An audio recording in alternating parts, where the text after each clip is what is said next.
ಎಲ್ಲರಿಗೂ ನಮಸ್ಕಾರ ರೀ. ಹೇಗಿದ್ದೀರಿ? ನಾನು ಶ್ವೇತಾ. ಜಗತ್ತ್ಯಾ ನಡೆದಿರೋ ಸುದ್ದಿ ನಾನು ಉತ್ತರ ಕರ್ನಾಟಕ ಭಾಷೆದಾಗ ಹೇಳಕ್ ಬಂದೀನಿ.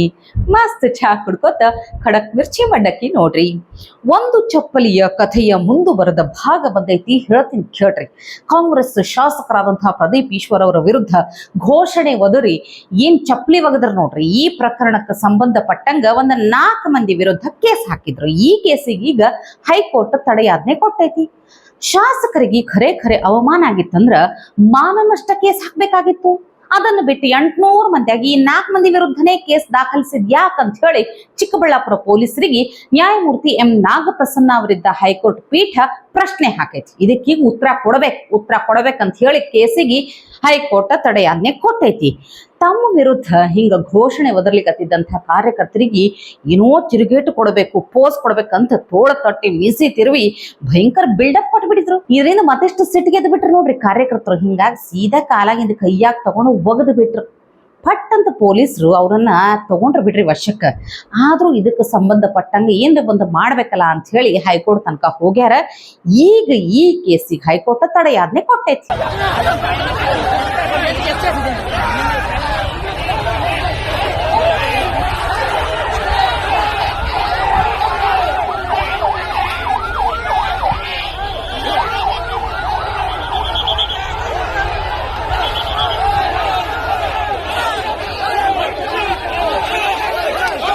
ಹಿಂಗೆ ಅವಾಗ ಮಂದಿಯಿಂದೋ ಅಥವಾ ಹೈಕೋರ್ಟ್ ಇಂದೋ ಏನಾರ ಒಂದು ತಡೆಯಾಜ್ಞೆ ಬರ್ಬೇಕನ್ನಿಸ್ತೈತಿ ನನಗೆ. ಇಲ್ಲೊಬ್ರದಾರ ನೋಡ್ರಪ್ಪ, RSS ಪಥಸಂಚಲನ ಮಾಡುವ ಮುಂದ ಅನುಮತಿ ತಗೋಬೇಕಾಗ್ತದ, ಅಲ್ಲಿಂದ ಎಲ್ಲಾ ಕಾನೂನು ವ್ಯವಸ್ಥೆ ನೋಡ್ಬೇಕಾಗ್ತದ, ಪರಿಶೀಲಿಸಿ ಕೊಡಬೇಕಾ ಬೇಡವಾ ಅಂತ ಯೋಚನೆ ಮಾಡ್ಬೇಕಾಗ್ತದ ಅಂತ ಗೃಹ ಮಂತ್ರಿ ಪ್ರಿಯಾಂಕ ಖರ್ಗೆ ಅವ್ರು ಹೇಳ್ಲಿಕ್ಕತ್ತಾರ.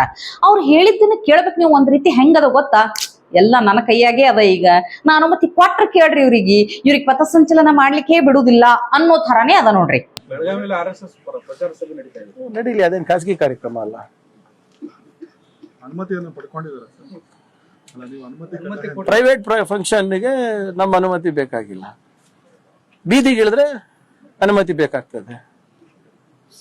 ಅದಕ್ಕೆ ಕೇಳ್ಬೇಕಲ್ವಾ? ಈಗ ನಾಳೆ ನೀವು ಒಂದು ದೊಡ್ಡ ಮೆರವಣಿಗೆ ಮಾಡ್ಬೇಕು ಅಂದ್ರೆ ಪರ್ಮಿಷನ್ ಬೇಕಲ್ವಾ? ಅವ್ರು ಮಾಡಿದೆ ಬೀದಿಗಿಳಿದ್ರೆ ಪರ್ಮಿಷನ್ ಕೇಳ್ತಾರೆ. ನಾವು ಅದನ್ನ ಏನೋ ಕಾನೂನು ಸುವ್ಯವಸ್ಥೆ ವಾತಾವರಣ ಅದೆಲ್ಲ ಸರಿಗಿದ್ರೆ ಕೊಡ್ತೀವಿ, ಇಲ್ಲ ಅಂದ್ರೆ ನೀವು ಮುಂದೂಡು ಅಂತ ಹೇಳ್ತೀವಿ. Depends on the local circumstances. ಆದ್ರೆ ಈ ಜೂನಿಯರ್ ಖರ್ಗೆ ಅವರಿಗೆ ನಮ್ಮ ಮಾಧ್ಯಮದ ಸೀನಿಯರ್ ರಂಗಣ್ಣ ಸರ್ ತಕ್ಕ ಉತ್ತರ ಕೊಟ್ಟಾರ.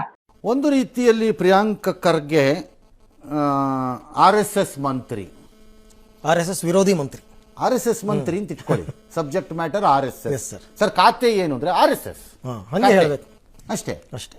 ಐದರ್ ಯು ಆರ್ ಪ್ಯಾರನಾಯ್ಡ್ ಆರ್ ಬೇಕು ಅಂತ ಇದನ್ನ ಮಜಾ ತಗೊಳ್ಳೋಣ ಅಂತ ಇದನ್ನ ಮಾಡ್ಕೊಂಡು ಓಡಾಡ್ತಿದ್ದೀರಿ. I think this is my analysis ಸದ್ಯಕ್ಕೆ. ಮತ್ತೆ ಯಾವುದೋ ಒಂದು ಹೇಳಿ ಪಥಸಂಚಲನಕ್ಕೆ ಅನುಮತಿ ಪಡೆಯೋದು ಕಡ್ಡಾಯ ಅಂತ. ನನ್ನ ಪ್ರಕಾರ ಎಲ್ಲ ಕಡೆ ಪಥಸಂಚಲನಕ್ಕೆ ಅನುಮತಿಗೆ ಹಾಕ್ತಾರೆ ಸರ್. RSS ಅವರು ಹಾಕ್ತಾರೆ. If the home minister doesn't even know it, I can't help it. ಅದನ್ನು ನಂಬರ್ 1. ನಂಬರ್ 2, ಪಥಸಂಚಲನಕ್ಕೆ ಅನುಮತಿಗೆ ಹಾಕಿದಾಗ ಕೊಡಲ್ಲ ಅನ್ನಕ್ಕೆ ಪಕ್ಕಾ ರೀಸನ್ ಇರಬೇಕು. ಇಲ್ಲದ್ರೆ ಕೋರ್ಟ್ಗಳು ಕೊಡ್ತಾ ಇವೆ ಈಗ. ಹೌದು, ಇನ್ಕ್ಲೂಡಿಂಗ್ ತಮಿಳ್ನಾಡು. TMK ಸ್ಟಾಲಿನ್ ಎಂಬ ವ್ಯಕ್ತಿ ಮಾಡಿದ್ದಕ್ಕೆ ತಪರಾಕಿ ಹಾಕಿದ್ರು, ಇಲ್ಲೂ ಹಾಕಿಸ್ಕೊತೀರಿ. ಕೋರ್ಟ್ಗಳು ಕೊಡುತ್ತವೆ. ಮೇ ಬಿ ಕಂಡೀಷನ್ಸ್ ಇರುತ್ತೆ, ಎಲ್ಲರಿಗೂ ಇದ್ದಂಗೆ ಅವ್ರಿಗೂ ಕಂಡೀಷನ್ ಇರುತ್ತೆ. ಹೌದು.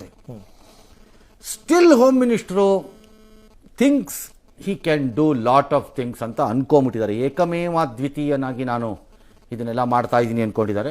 ಮಾಡ್ಬೋದು, ಅವ್ರಿಗೆ ಹಕ್ಕು ಇದೆ, ಶಕ್ತಿನೂ ಇದೆ. ಮುಂದೆ ಬಂದು ಹೋರಾಟ ಬಂದಾಗ ಅದನ್ನ ಅವ್ರು ಹೋರಾಟ ಮಾಡ್ತಾರೆ ಅಷ್ಟೆ. ಸರಿ, 100 ವರ್ಷ ಆಗಿದೆ, ಕಾಗದ ಎಲ್ಲ ಹುಡುಕಾಡ್ತಿರ್ಬೇಕು, ಬರಲಿ ನಿಧಾನಕ್ಕೆ ಅಂತ ಅವ್ರೇನೋ ಹೇಳ್ಕೊಂಡಿದ್ದಾರೆ. ಹಂಗೇನಿಲ್ಲ, ಅವ್ರು ಭಾಳ ಕ್ಲಾರಿಟಿನಲ್ಲಿದ್ದಾರೆ. ಅವ್ರ ಹತ್ರ ಏನು ಮಾಡಿಸ್ಬೇಕಾಗಿಲ್ಲ, ನಮಗೆ ನೆಸಿಟಿ ಇಲ್ಲ. ಅವ್ರು ಅದನ್ನು ಹೇಳಿದ ಮೇಲೆ ನೋಡೋಣ ಕಾನೂನಿನಲ್ಲಿ ಏನು ಕ್ರಮ ತಗೋತೀರಿ ಮಿಸ್ಟರ್ ಜೂನಿಯರ್ ಖರ್ಗೆ, ತಗೊಳ್ಳಿ. ಯಾರು ಬೇಡ ಅಂದಿರೋರು? Then it goes to court. ಹೌದು, ಕೋರ್ಟ್ ವಿಲ್ ಡಿಸೈಡ್. ಆಗ ಯಾಕೆ ಕೋರ್ಟ್ಗೆ ಹೋಗಲ್ಲ?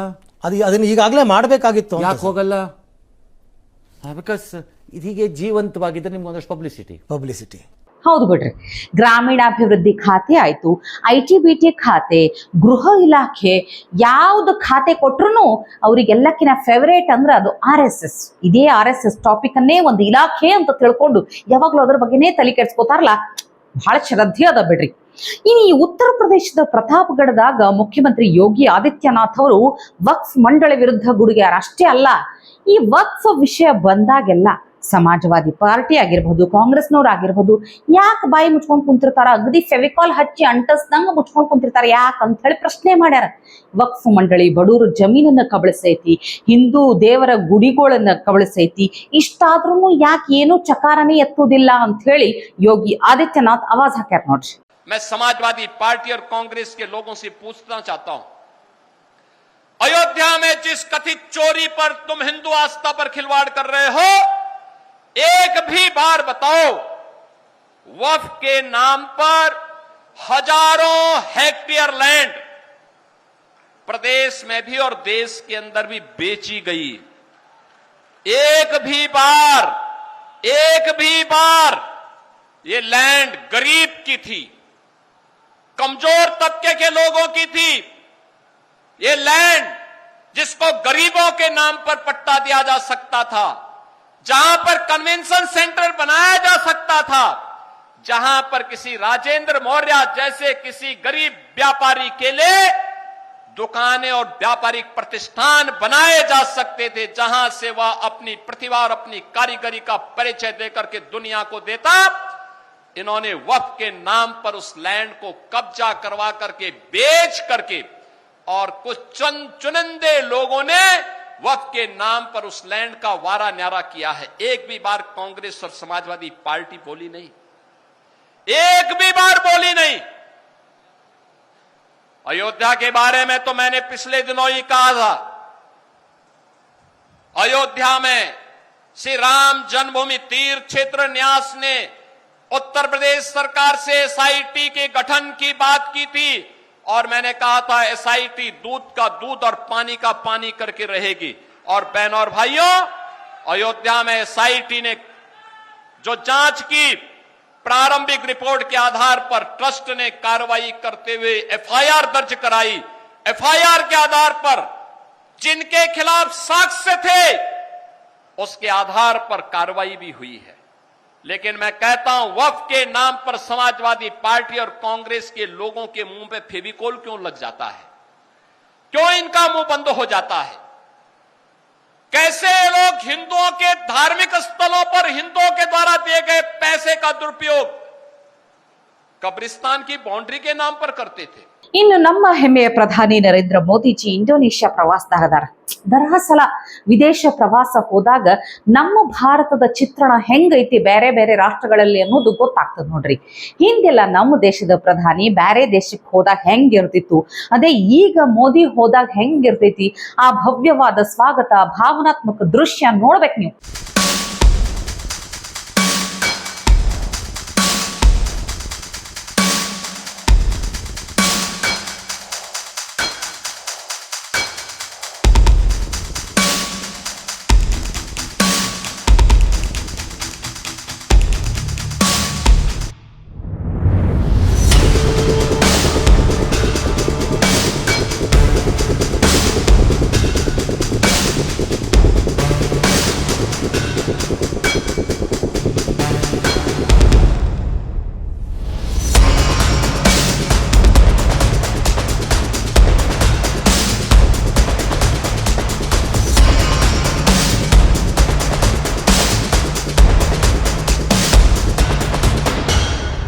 ಈ ಬರೀ ಸ್ವಾಗತ ಅಷ್ಟೇ ಅಲ್ರಿ, ಮತ್ತ ಬೇರೆ ರಾಷ್ಟ್ರದ ಪ್ರಧಾನಿಗಳೆಲ್ಲ ಎಷ್ಟು ಹೊಗಳ್ತಾರ, ಎಷ್ಟು ಮೆಚ್ಚುಗೆಯ ಮಾತುಗಳನ್ನ ಆಡ್ತಾರ.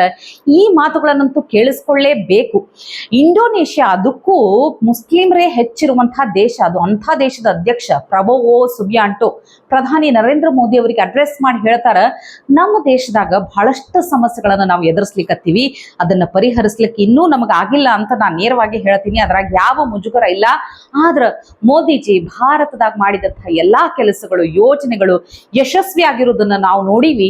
ಇದನ್ನೆಲ್ಲ ನಾವು ಇಲ್ಲಿ ಅಳವಡಿಸ್ಲಿಕ್ಕೆ ಪ್ರಯತ್ನ ಪಡ್ತೀವಿ, ಇದನ್ನ ಕಾಪಿ ಮಾಡ್ತೀವಿ.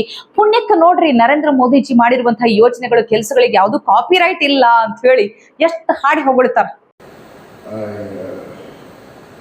follow your career and I copy many of your programs. I don't mind admitting, because if it succeeds for hundreds of million people with the same background as Indonesia, the same problems, we are nearly the same. We have the same problems of big population. We are agriculture in background. We face many natural disasters, and yet India has achieved many progress. So I openly admit that I follow your career and I copy a lot of your programs, and it's proving to be successful for us. So thank you very much, Mr. Modi. I'm very happy there's no copyright to all your programs. So jadi saudara-saudara yang dari Indonesia, ya saya terang-terangan, saya bilang banyak kebijakan beliau ya pro rakyat miskin, ya saya nggak ragu-ragu. Kita ambil yang baik. In fact, just I think yesterday a team from Indonesia just came back from I think 2 or 3 weeks of study of the achievements many Indian groups have achieved in making arid land to be arable again with what's called permaculture. So we are studying this closely, and we have a lot to learn, and we are not afraid. ಮಾಡಿದ್ರ ಇಂಥ ಕೆಲಸ ಮಾಡ್ಬೇಕು ನೋಡ್ರಿ. ಬೇರೆ ದೇಶದಲ್ಲೂ ಹಿಂಗ್ ಹೊಗಳಿಕೆ ಸಿಗ್ಬೇಕು, ಆದ್ರೆ ಇಲ್ಲೊಬ್ರು ಪ್ರತಿಭಟನೆ ಮಾಡ್ಲಿಕ್ಕತ್ತಾರ. ಕಣ್ಣು ತುಂಬಿಕೊಳ್ಬೇಕು ನೀವು. ಜನ ಏನ ಸಿಕ್ಕಾಪಟ್ಟೆ ರಾಶಿ ಜಂತರ್ ಮಂತರ್ನ್ಯಾಗ ಎಣಸೋದ್ರ 20 ಮಂದಿನೂ ಇಲ್ಲ. ಇದಕ್ಕಿಂತ ಫೇಲ್ ಆದಂತಹ ಪ್ರತಿಭಟನೆಯನ್ನ ನಾ ಅಂತೂ ನೋಡಿಲ್ರಪ್ಪ. ನೋಡ್ರಿ ಇವ್ರಿಗೆ ಇನ್ಸ್ಟಾಗ್ರಾಮ್ನಾಗ ಏನೋ ಮಿಲಿಯನ್ ಗಟ್ಲೆ ಫಾಲೋವರ್ಸ್ ಅದಾರಂತ, ಟ್ವಿಟರ್ನ್ಯಾಗೂ ಹಂಗೆ ಅಂತ ಮಿಲಿಯನ್ ಗಟ್ಲೆ ಫಾಲೋವರ್ಸ್ ಅದಾರಂತ. ಆದ್ರೆ ಇಲ್ಲಿ ಪ್ರತಿಭಟನೆದಾಗ ನೋಡಿದ್ರ 20 ಮಂದಿನೂ ಬಂದಿಲ್ಲಲ್ರಿ. ಅದಕ್ಕೆ ಹೇಳಿದ್ರಪ್ಪ, ಭ್ರಮೆದಾಗಿರಬಾರ್ದು. ಅಲ್ಲಿನ ಫಾಲೋವರ್ಸ್ ಎಲ್ಲ ಹೋದಲ್ಲಿ, ಇವ್ರು ಪ್ರತಿಭಟನೆ ಮಾಡದಲ್ಲಿ ಇವ್ರು ಮಾಡೋ ಎಲ್ಲಾ ವಿಷಯಕ್ಕೂ ಬೆಂಬಲ ಕೊಡ್ತಾರಂತ ಭ್ರಮೆದಾಗಿರ್ತಾರಲ್ಲ, ಬಹಳಷ್ಟು ಮಂದಿ ಭ್ರಮೆ ಇಳಿಸ್ಬಿಡ್ತೈತಿ ಇಂಥ ವಿಷಯಗಳನ್ನ ನೋಡಿದಾಗ. ಇವತ್ತಿಗೆ ಸುದ್ದಿ ಸಾಕಲ್ಲ, ನಾಳೆ ಇಂಥವೇ ಮತ್ತೊಂದಷ್ಟು ಸುದ್ದಿ ತರ್ತೀನಿ. ಚಹಾ ಇಟ್ಕೊಂಡು ಮಿರ್ಚಿ ಮಂಡಕ್ಕಿ ನೋಡ್ಲಿಕ್ಕೆ ಕಾಯ್ಕೊಂಡಿರ್ರಿ. ಟಿವಿ ವಿಕ್ರಮ, ದೇಶ ನಿಮ್ಮ ಕೈಯಲ್ಲಿ.